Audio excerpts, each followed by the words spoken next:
Hey everyone, welcome back to the show. And today we are going to talk about the importance of your voice. Yes, you should be using your voice in not only your business, but your brand and on social media. So that's why my friend Jess is here. We are going to chat about that. So welcome to the show, Jess. Thanks so much. I'm so excited to be here. And this is one of my favorite topics. I think that it's something that can stress a lot of people out. So I like to ease that pain a little bit for you. So I'm excited to chat about it. Awesome. I'm excited. Yeah, I know. Like sharing your voice, sharing your message and getting on video and showing your face, like that is really intimidating to a lot of mompreneurs. So I'm really glad that you're here. Before we jump into all of that, tell us what you do. Yeah, so I am Jess. Like I said, I am a copywriter and the founder of the Promptlet Shop. So I basically all around help women in business turn their passion into words that people actually get. And so I do that on my agency Done For You side by writing copy for business owners. And then on the DIY side with the Promptlet Shop, helping people do that themselves and kind of define that within their own business. So that is the business side, but my life side, I am a brand new mom, actually. My little girl she just turned 4 months, like a week ago. So I'm new to mom life, but I also live in northern New Mexico with lots of mountains, and we go hiking a lot. I have a little Aussie doodle pup named Joey Tribbiani, so clearly I like friends. And I also am known, ironically, for drinking iced coffee all the time. I don't know how that became the thing that I'm known for, but it just is. So I just ride the wave and it's really fun. So that's me in a nutshell.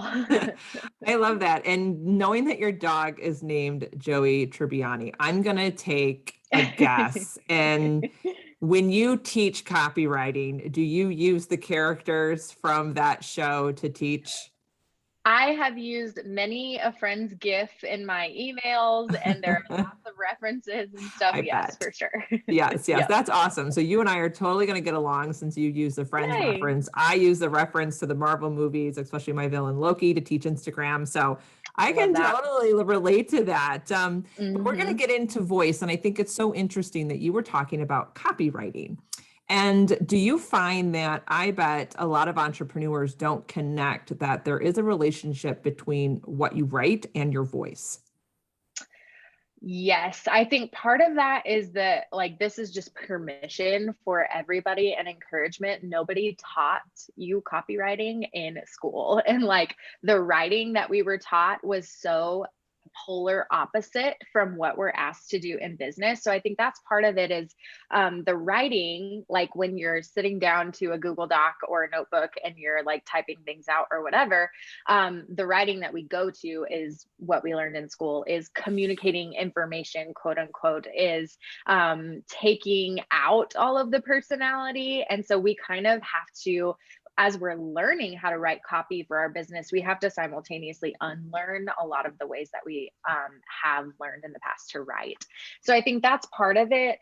And I think also there's just a disconnect between, I think we see voice in other people's copy and we're like, man, I wish I could have that, like witty, quirky, like just sounding like they talk kind of thing. We see that and we think that it's something that they created rather than something that they've harnessed within themselves. And it really is like that unlearning process, like I talked about, and then figuring out how to just harness the way that you talk and the way that you interact with people and that personality that already exists, and translating that onto the page, I think is the work more so than coming up with some kind of voice. So we can go deeper into that, but I think that that's kind of where the two disconnects tend to happen.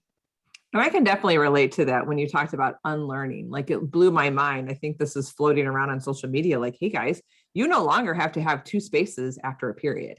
And I was like, yes. what? I mean, I'm pretty sure that shows my age, but I was like, oh, no, that is a rule that I learned. And then I was like, okay, just unlearn it. Like, just move on and like you said,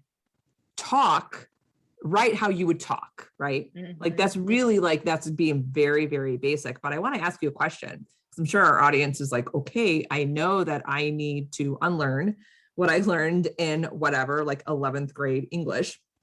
Yep. How do we go about creating our voice? And then what does that even mean? Mm-hmm. Yeah, so I think that there are a couple of different things that we have to kind of look at when it comes to voice. I think that a lot of people think voice means, like, having a voice means that you know how to talk about everything, you know how to write about everything. But there's kind of two different prongs to it. One prong is the, like, what you actually say. So this is like when you show up to a gathering, do you say hey, or do you say hi guys, or whatever? And then, like, when you leave, do you say adios, hasta la vista, whatever it is that you say? That is like the what, in terms of like words that would be on brand when it comes to like your voice. And you can harness that and kind of define that by just listening to yourself. And this is something that is probably going to feel really cringy, but I really recommend to my students and my clients that they just either voice record themselves doing something or go back to a recording of themselves doing something. So whether that is that you like talk to your friends on Boxer, or you have like a video on Instagram stories that you were just kind of conversational, and go back like you're a fly on the wall and just take notes on what it is that you actually say in terms of words, tone, all of that kind of stuff. So that's like the what part. But the how, in terms of ideas, like how do you attack talking about anything and everything? I think that's the thing that a lot of people need more, and that we kind of don't realize that we need, because I call that like your brand beliefs. And if you can define your brand beliefs, then when something happens, like Instagram goes down and Facebook goes down the other day, then you know, based on your brand beliefs, like, hey, I can come at this from my angle of XYZ, versus just sitting there and saying like, okay, I have a hey guys at the beginning, but then like totally stumped on what else to say about it. So I think putting those two things together really makes it to where you can show up more easily with your words, because you know the what in terms of like the just conversational delivery of things, but then you know the how, like the brand beliefs and the core values behind those ideas. And that allows you to write about anything and everything inside of your business. And do you also think too, like as you're going through this, your personality really plays a big role into your Yes. voice. Mm-hmm. And what do you say to people who go, I don't really have a personality. I'm not quirky like this person, or I'm not funny or humorous. Like, yeah. I know I'm going to have a lot of listeners going, well, you know, I'm an introvert. And that's another big thing too. We have extroverts and introverts. What do you say to those introverts who are like, I'm a little afraid to like come out, or I'm quiet, or I'm shy? Yeah, I would say the I'm not interesting part of it, or I don't have a voice part of it, is just a lie from the depths of hell. So let's just throw that out right now. I think everybody thinks that, because it's like when you, let's take like losing weight, for example, when you are like trying to lose weight and you're eating healthy and exercising and all the things, you look at yourself every single day and you're like, I don't see a dang bit of change in anything. But then you go to see your mom, who you haven't seen in a couple months, and she's like, oh my gosh, you look great. And so it's really just that we're too close to it that we don't notice. And so that's why I suggest doing the kind of like listening activity, because if your goal is to figure that out versus just like trying to come up with it out of nowhere, then you're going to be a little bit more aware of that stuff. But the other part is just learning how to tell stories in a way that relates to your people, and you can tell any story that way. And so I have a freebie actually called Your Connect Worthy Story that we can link at the end of this, that is really going to be helpful for people. But it basically just walks you through in a very simple way how to like brain dump your story, just exactly how it is, however boring you think that might be, and then go back and figure out the relatable pieces that you can pull out so that your audience, your ideal clients, whoever, are seeing themselves in your story. And that makes any story interesting, because people don't really want to know every single detail about us. They want to know how it matters to them and like how it's going to help them. And so learning which pieces to pull out of those stories, I think can really help you, one, to connect better with your people, but even two, to just see yourself in a different way and just see like, hey, I do have pieces of my story that people can relate to and want to hear and can learn from and all of that kind of stuff. And I like how you pointed that out when we are talking about our stories or sharing stories, that we do have to make sure that it is relevant to our audience and making our audience feel understood. That's where the connection really happens. Yeah, I love that. And going back to what you said about thinking about like listening to yourself, how I did it to really find my voice is I just thought about what I love to do outside of my business. And it dawned on me that and it's my family, like we're huge movie buffs and Marvel fans. And, I know my audience have heard this over and over, that they know my youngest son and I probably know every line to every Marvel movie. And they know my obsession with Loki because I finally infused that into my branding. And I make sure that my stories are relevant to my audience. And I reference to how Loki like ties into it. So it makes it fun. And it makes it totally relatable. And I think, similar to that, like you can kind of figure out, you can like enlist your people around you to kind of help you, because understanding your own humor is really hard, like when it's your own humor, but probably people around you can say like, oh, well, you always make jokes about this, or you just have a really dry sense of humor, or you always make references to movies, or whatever that may be. And like my thing in my group of friends is that I'm really intense. Like if you have an idea for something, probably don't tell me, because we're going to sit down for 3 hours and figure out like your next step to do it. And so that is just my personality. So I bring that into how I coach people and how I communicate with my community. And that really helps people to see like what it would be like to sit down with me in real life. And to a certain extent, like the whole like being introverted, I also am introverted, but you don't have to show every single part of your personality. I think that's one thing that you kind of show with your Marvel thing, is that you can choose one thing to kind of hone in on. And the cool thing about that is that you become known for that thing. And so if you just kind of pick one thing and focus on it and repeat it, then that is going to go a long way for brand recognizability, versus just like trying to throw out all your personality pieces and hoping that people pick something up. So I think that's really important too, to like kind of just pick one thing or pick a couple of things and really focus on that. And I think this will segue into my next question, because once someone kind of starts understanding and creating their voice, how do they stay consistent with it? Because it's very easy just to fall right back to where you were, right? Yeah. My answer for consistency in anything is to write it down. It's going to feel weird to write down the words that you say on a regular basis, because you're just going to think like, oh, well, I just always say them. Like, of course, that's going to come out. But it's true. As soon as we sit down to like write something that really matters, we freeze up and we like turn into these like robots, basically. And so if you have, I help my students create like a brand messaging and style document that basically just lays out like, this is what we say, this is what we don't say. Usually we have a column for that, like if you don't curse, or if you don't ever say anything about The Bachelor, or like just different things like that, so that you can kind of like orient yourself in terms of like what you can, your like realm of voice and personality. We have in mine, we have all of the things that we reference. So we have Friends, Gilmore Girls, New Girl, the things that we like really focus on in terms of like what our audience resonates with, but even just the shows that I'm like familiar with. So that would be natural for me to do. So even as you notice those things, you don't have to do it all at once, but as you notice those things, just dump them into a document. Even if you just have them all as bullet points, it would be better than having nothing at all to go off of. And then you can just pull that up in another tab whenever you're writing something as like a point of reference, so that you can kind of just double check, like, hey, does this sound like me? And then go back to those things.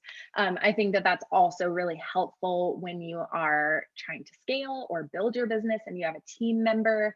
If they're writing anything as you, then that helps them to have like a base to go off of, instead of them just having to like come up with it inside of their head. That's really good advice. I love that. And I also use the notes app on my phone. Yes. If you hear yourself saying something, like put it in your notes app. Yeah, for sure. Yep. Now, how do we like mesh our voice and our message together to attract the right people to our business? That is a great question. I think that the thing that I always like to do in terms of like when I'm sitting down to think about my voice. So if you're like sitting down to do your listening exercise or to write out your story and figure out how it relates or whatever, I like to think about like where my people are in the process of their transformation. So like where they're coming to me from.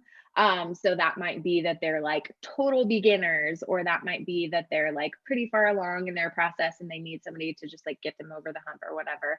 And you might have like a few different things or areas that people are coming to you from. But then I like to think of how can my personality specifically help them make that next step.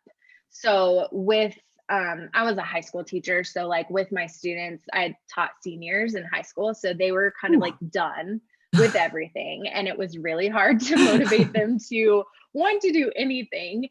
And so I didn't even realize that I was doing this, but at some point I was probably crying in my classroom and I was thinking like, okay, how am I specifically equipped to do this? Like, how is who I am the exact right person to get them over this hump? And I realized that my sense of humor was going to be the thing that was going to motivate them to do something. So I could make those TV references. I could make things relevant to them. I could make those connections. And that was what got them interested, because they were just having fun in the moment versus saying like, this is important for you in your life, which like I brought that in, but that was not going to like capture their attention. So I think in the same way, if you are like an introvert, for example, who doesn't really like to show up on video or something like that, just think of how is who you are in this very moment exactly what your people need. And maybe that might be that your people are burnt out on video and they need somebody to really take an in-depth explanation on something in a different format. Or maybe they need to see somebody like them. Maybe they're also introverts. They need to see somebody like them doing the thing and figuring it out for themselves and how they can make that work. So I think just like sitting down and thinking like, without changing anything, because I think our gut reaction is to like, oh, if I could just be like this, then I could do XYZ. Without changing anything, how are you the person who's going to take them through this transformation? I think that could be a really good kind of mindset thing to think through. And then it's just for the message, it's just a matter of making sure that whoever is coming to you, you know that what you're saying and providing to them is clear. Because I think a lot of times we try to make it like the value proposition itself a little bit too quirky and personality filled, and that's not really the place for that. How you communicate it can be that, like in your emails, your video, or whatever. But when we're telling somebody what we do, we need it to be plain as day, what we do for them, how it's going to help them, and what they're going to get on the other side of that. And so I think kind of mishmashing the clarity and then like sprinkling in the personality in those different kind of mediums. That was long-winded, but I hope that made sense. But it was great. I loved all that information. So let our audience know, where can they connect with you? And I know you mentioned that freebie. So where can we get that? Yes. Yeah, so I hang out most on Instagram and with my email list. So we are at Jess Jordana, JESSJ Jordana on Instagram. And then our website is jessicajordana.com. And you can find that story freebie at jessicajordana.com/connectworthy. And we can hopefully link that for you guys. But as soon as you grab that connectworthy freebie, then you will be on our email list and get all of our communication that way and be able to hang out where I kind of take my introvert thoughts and pour them out to you. So those are the best ways to connect with us. Awesome. Thank you. Yes, I will make sure that those links are in the show notes so the listeners can grab that, because I know that would really help them really kind of fine tune and discover their voice, and then they can start attracting the right people to them. So thank you so much for being on the show today. I appreciate it. Yeah, thanks so much for having me. It was fun.